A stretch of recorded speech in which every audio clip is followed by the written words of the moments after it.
Hi guys, Patrick here from BFS Wargaming, here to talk to you about Chapter Approved 2018. So obviously this has been out a while. This isn't like a, it's just come out a review. This is a review after having played some of the missions. So Dan's actually going to talk you through the missions. I'm going to talk through some of the other stuff in Chapter Approved. So starting off with the Sisters Beta Codex. So we've had a couple, or might have had a couple by the time this comes out, of battles on the channel with Sisters of Battle. I think there's 2 against Death Guard and we've got 1 against Drukhari. And I think from what we've seen from those bat reps and Ben having played them, they're pretty strong. The codex is good. It's not a bad codex at all. You can get some nice cheap vehicles that can put out a lot of firepower. The 6-up invulnerables on them also can come in very, very handy.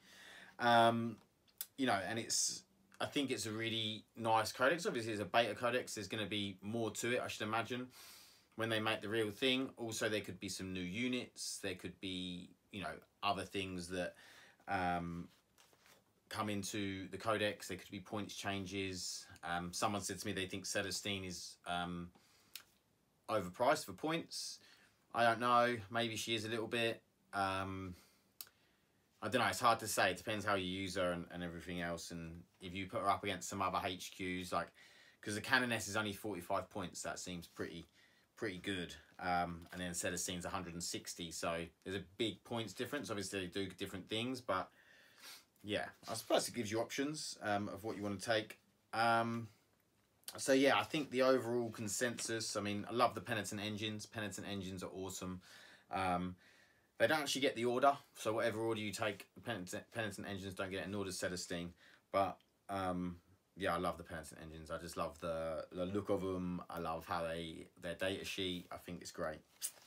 Yeah, so I think in general, thumbs up for the beta codex, and I'm sure that will just be built on when the actual codex comes out. So Renegade Knights, they've got a bit of a index in Chapter Approved as well. It's all cool, good stuff. Just fleshing that out a bit, what they'd already put out. You've got stratagems and stuff in there, so it's quite nice as well. So the 8 for the Tau is also in here.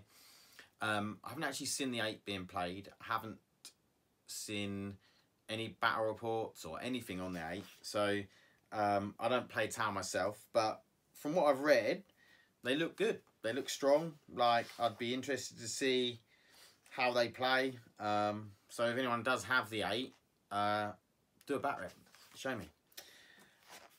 Okay, so after that, we're going to move on to points. Now, I'm not going to go through every, because by this time, what points have changed, So I'm just going to do like a rough overview and my thoughts on how I feel about them. So you've got the Custodes. I think, you've got the Alaris Custodians, the Terminators dropped, and some other things dropped, which I think they needed. The Land Raider and the Dreadnought dropped, which I think, again, the Land Raider was like 400 points, which is like more than a Knight and just not as good. So I think it needed it. And with the bikes being so good, I feel like there's other things that could drop. I think the actual Custodians themselves could drop, the actual Custodian Guard.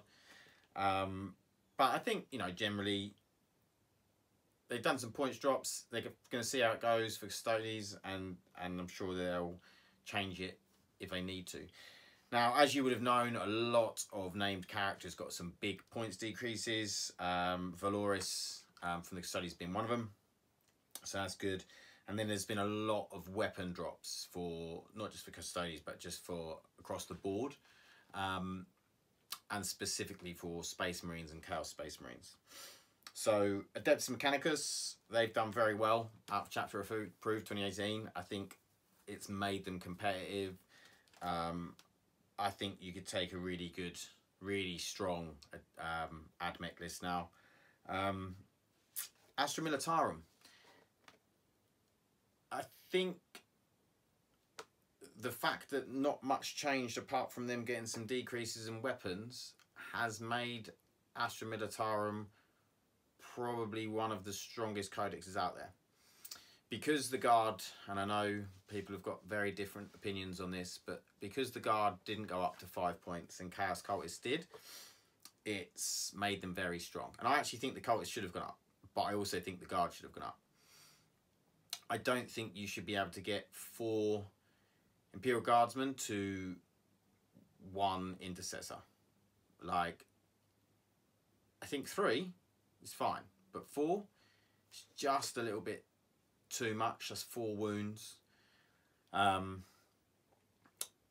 think if you're looking at 3 wounds at 5 up save, I know it's only toughness 3, or if you look at an Intercessor who has 2 wounds, toughness 4, it's a little bit fairer, I believe. That's how I feel. Obviously, these are just my opinions. But yeah, I think that the Guardsmen need to come down. They're just too cheap for, you know, because at the end of the day, cheap units are king in 8th edition. You look at scouts, everyone's buying scouts for Space Marines because they're cheap. You need them for screening and all those sorts of things. We need screens in 8th edition. And screening is so important. When you can screen, you know, for 4 points a model, it's very, very strong. And they can kick out some firepower if they need to. So, yeah, Astra Militarum done very well. I'm not, you know, I've got no problem. I love the Guard. I think they're a great codex. I think the way that it works, you know, they haven't really got any fly stuff with fly keyword. It's all tanks and infantry. And I think it's brilliant. And I think that how they've done that codex is great and it works, and they need the CP. You know, it's great that they can get CP. And if they were 5 points a model, they'd still be getting a lot of CP. And I don't even think this because of the whole Castellan Knight or taking the Loyal 32 for everything. I just think that 4 points of models is just too cheap. So then you've got like Blood Angels, and I'll sort of go over the the Space Marines all together. Basically, they got loads of weapon points drops. I think Intercessors came down a point, some other things. A lot of characters came down. Overall, I think really, really good. Definitely needed. Obviously, we can talk about the normal Space Marine if you want, but all I'm going to say is that the normal Space Marine is, you know, you're going to have to start putting them on the shelf. They're not going to be used anymore. I think this year there's going to be a big Primaris release, and I think people are just going to stop using them, and that's effectively what GW want, because Primaris are their replacement. So that's why they didn't change anything for Space Marines. So yeah, but there's been a lot of cool drops in terms of vehicles and guns and stuff like that, which is really, really going to help across the Space Marine range.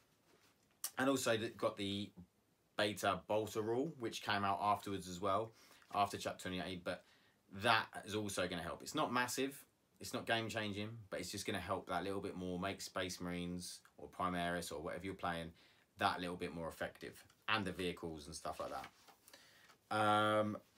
So Demons, all the greater demons got a big price drop, points drop, which is really, really good. Definitely needed. A lot of things got drops for demons, such as Demonettes came down a point. Again, much needed. You know, they're very toughness 3 model with a 5. I know they've got a 5 up invuln, but they just go down to literally, you blow at them and you lose half a squad. So it's nice to see them coming down in points, so you can get a few more models in there. It's really, really good. Yeah, and just generally a lot of points drops across the board for demons, which is great, because let's face it, demons are probably, apart from Nurgle, the rest of the demons are, or a demon suit, the rest of the demons are, if you like play pure Slanesh, pure Khorne, Tzeentch, they struggle competitively. So, and when I'm going to talk about this stuff, we're talking competitively really because we're talking about trying to balance. This is what they're trying to do with this, is they're trying to balance 40k, which is great, which is what I want them to do. I want them to balance 40k, but still keep the flavours of the army. Like the Drukhari have got great flavour to their codex. Genestealer Cult's new codex looks like it's going to have great flavour. Craftworld, Orcs, great flavours to that codex. Like, really, I just want them to keep the lore and the vibe of that army, but make it balanced and have their own things. It's never going to be 100% balanced. Sometimes some armies going to be weak against some armies, but stronger against others, and that's how it's meant to be. You're going to have weaknesses and strengths. So yeah, then we move on to Chaos Space Marines. I mean, they pretty much had very similar treatment to normal Space Marines, except their cheap screening unit went up by a point. That's pretty much the difference, which has definitely affected them in a negative way. Of course it's going to. And then we've got Craft Worlds. So Craft Worlds, they didn't get much, few point changes, but nothing too big, I don't think. And then we've got Dark Angels again, same as Space Marines. Death Guard had the Plague Marines came down. I think it was a couple of points, so that's pretty big. Sort of made Plague Marines a lot more viable, because Plague Marines are good. Obviously toughness 5, like really, really strong. Death Watch with, along with the new Bolter rule, are going to be, like, I'd probably say they're the strongest Space Marine chapter at the moment. And also Death Watch have got a lot of anti-Xenos stratagems, which, you know, Xenos are quite strong at the moment as well. Then we've got Genes to the Cults, which I don't think that really matters, because I'm sure whatever changes in here are in the Codex anyway. Probably. Grey Knights, again, Grey Knights got a lot cheaper, and they will have definitely improved, because obviously things became down in price, and the beta rule because Storm Bolters and stuff like that. So that Grey Knights will have improved a lot. Still don't think they're going to be top tier, and I don't think any Space Marines really are at the moment. Maybe apart from Death Watch, you could really, you've just got a lot more tricks up your sleeve with Death Watch, I suppose. Harlequins, Fusion Pistol was the only change. Knights, a few weapons come down, nothing major. Again, the Castellan Knight didn't come down, and I'm glad it didn't. Because the Castellan Knight is not a problem. If you play a Castellan Knight in a full Knights list, the Castellan Knight is not a problem.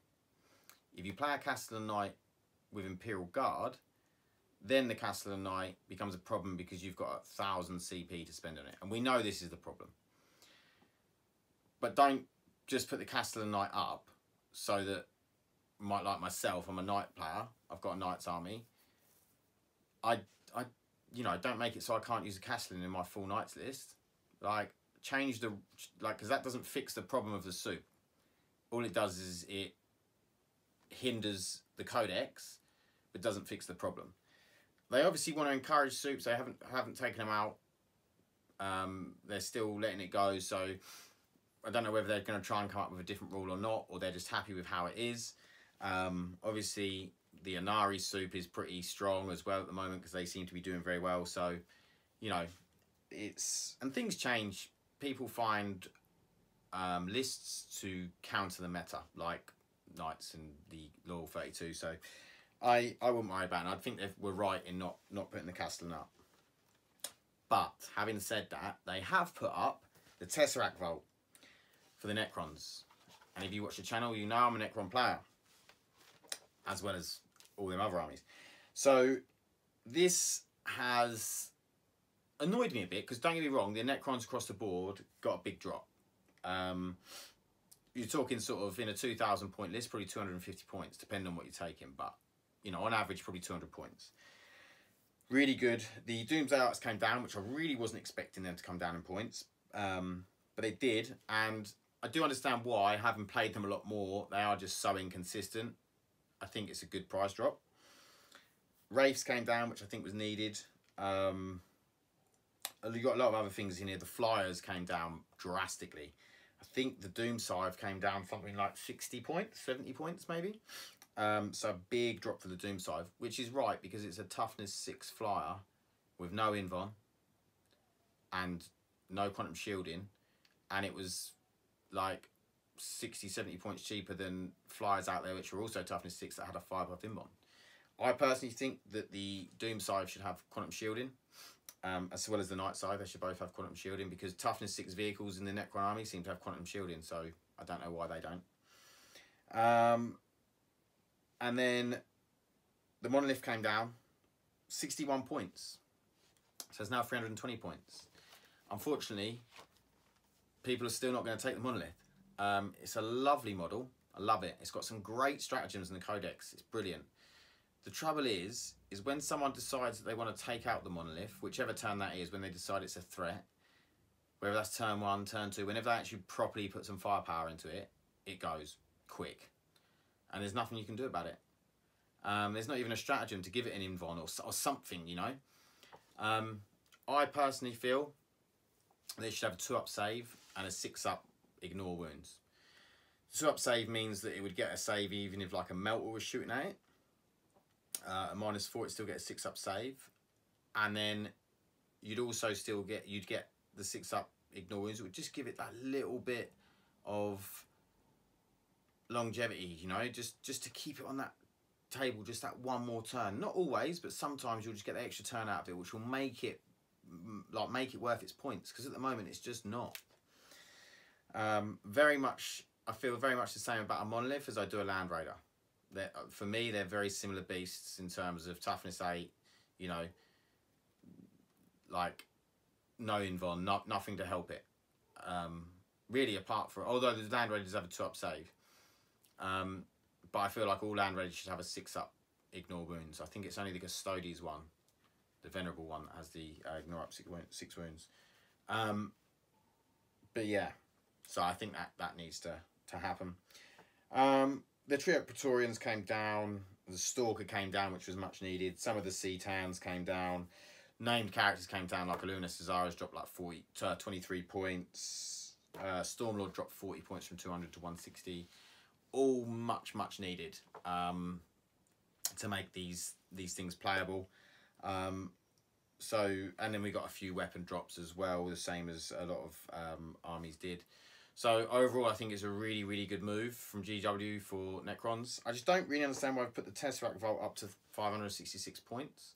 You know, it's verging on Castellan Knight points, and it's nowhere near as good as a Castellan Knight. It's got no, for one, it's got no melee. It's got no, like, well, it has, but it's horrific.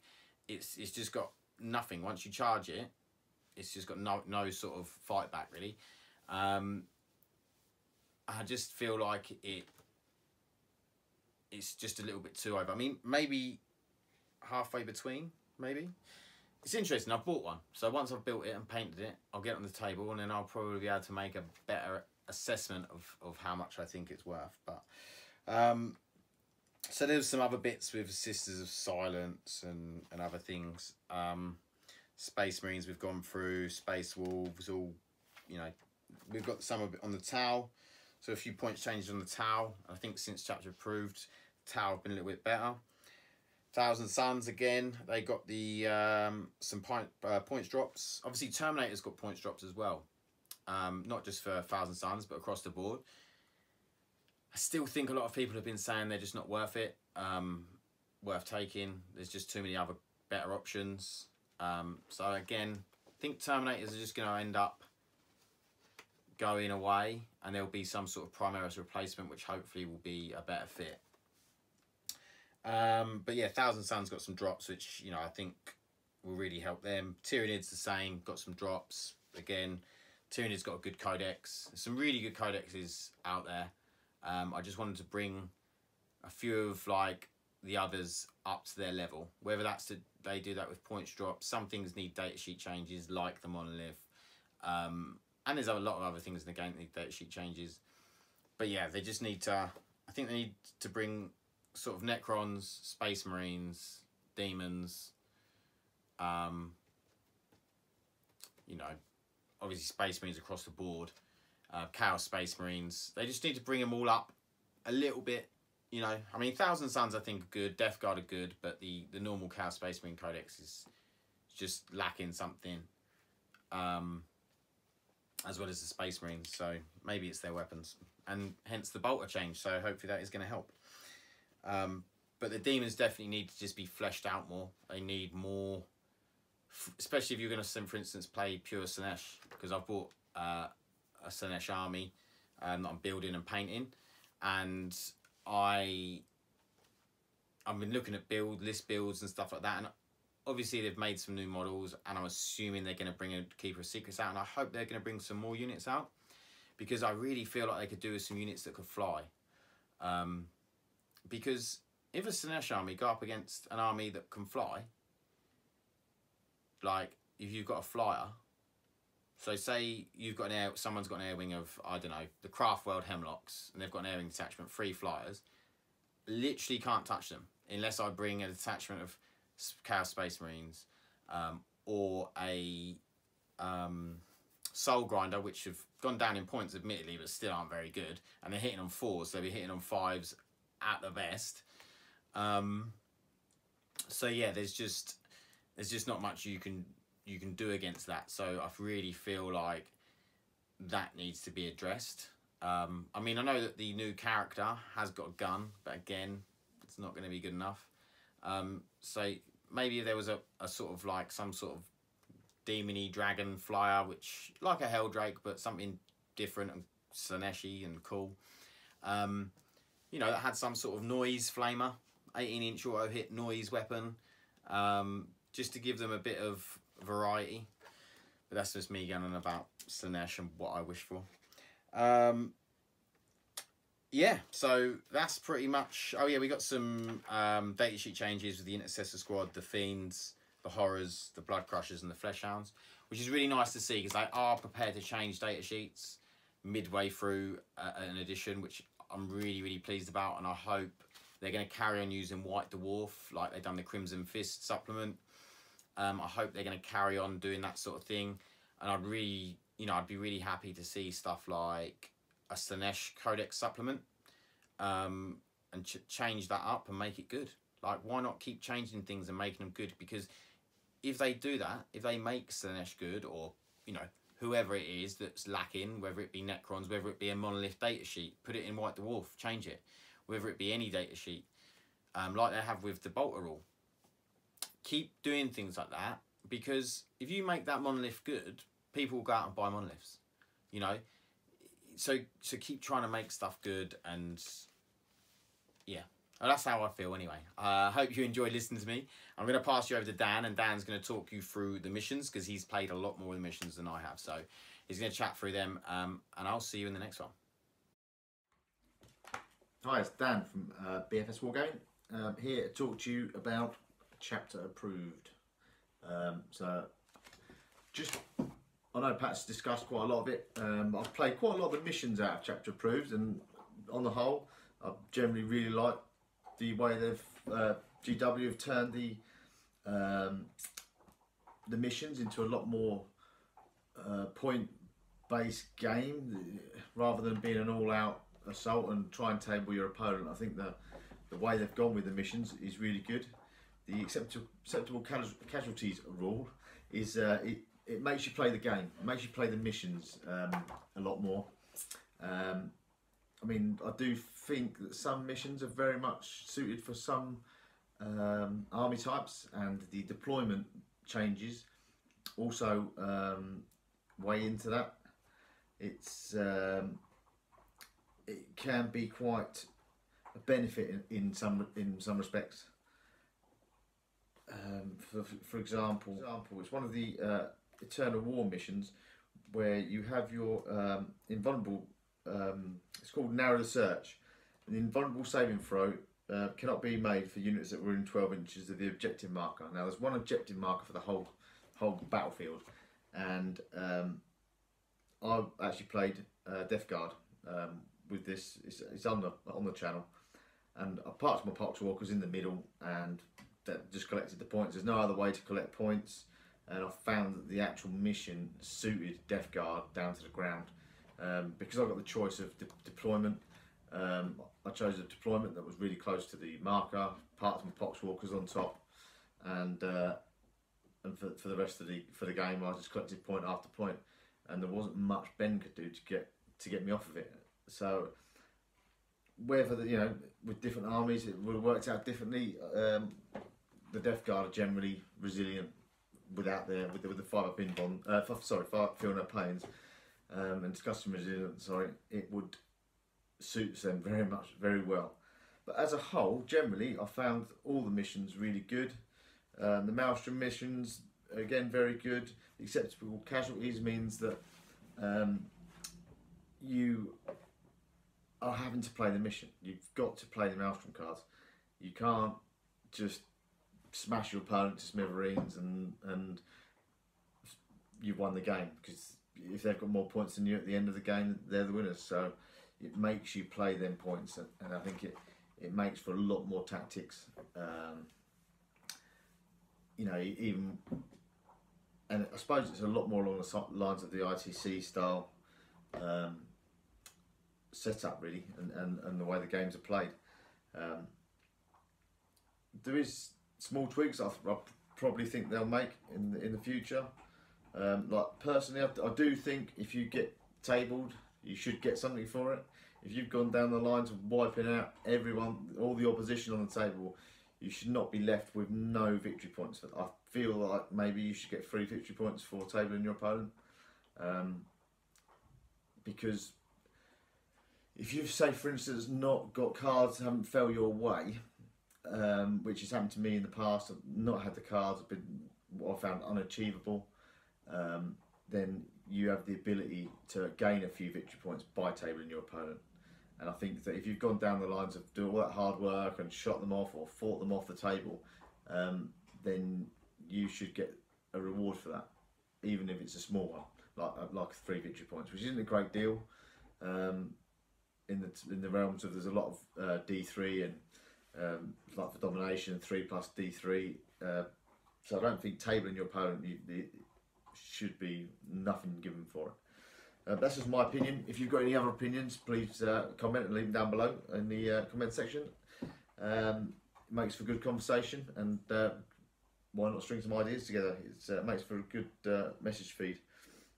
But on the whole, I'd say I've played all of the Eternal Wars, and I found some of them really good. It's the 4 Pillars one. Thought was brilliant. Really enjoyed playing it. That's probably one of my favourites. And like I said, I did like the one with the Noel Field.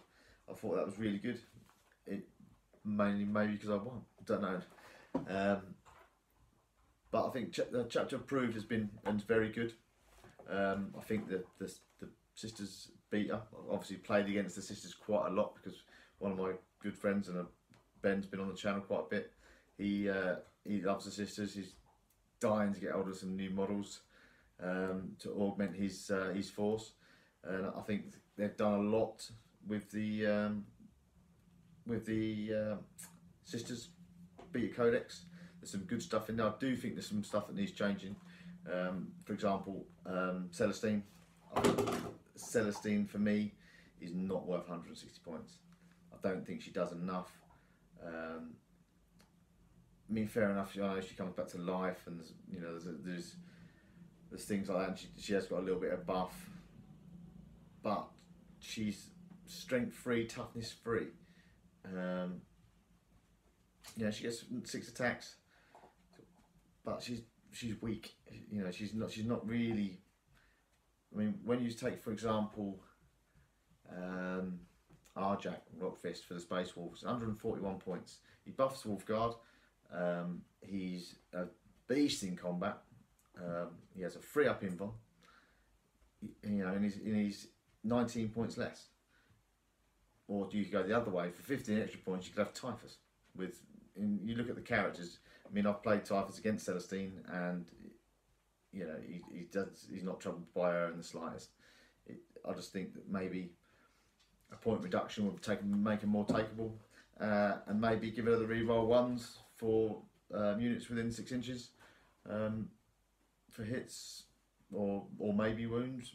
I don't think she warrants that price tag, but I think obviously it's a beta codex, so there will be there will be things that come down in it and maybe go up. I think they've got some good units. I was quite surprised in some respects they didn't get the bolter protocols. Thought they might get the bolter protocol. Don't think they're bad without it. They've got a 6-up invuln for all the people with Shield of Faith, but with the bolter protocols, I think they could be quite tidy because they're basically guarding in power armor. I can understand why they haven't given them bolter protocols, but it might be an extra little addition that makes them even more potent. But maybe that might make them a little bit too OP. We shall have to see. But on the whole, I think it's a great beta codex. I think again, GW have done really well with it, and as a chapter approved in general, I think they've done a really good job. It's an interesting read. Haven't done much of the narrative stuff, any sort of narrative stuff for the book. It's not really something I tend to do that much of, the narrative campaigns, but I might give them a go and see how they get on and see how the rest of the narrative stuff works, and you never know, I might really like it. But I've been concentrating on the Eternal War and Maelstrom, and I do feel that they have done a really good job. I much prefer the way these work to the original missions and from the last chapter approved missions. I think it makes much more of an interesting game and makes you pay attention to your mission directive, and for that I think it makes you more tactical. It makes you think about what you're doing more and having to sacrifice stuff to get points, which you probably wouldn't do if you were just going for an all-out kill mission. And I think that's a good thing, and a good thing for the game and for the players, really. For all of us, I think it's beneficial. Right, well, I won't bore you any longer, and let us know what you think of chapter approved. If you've got any different opinions, then put them in the comments down below, and speak to you soon. Bye.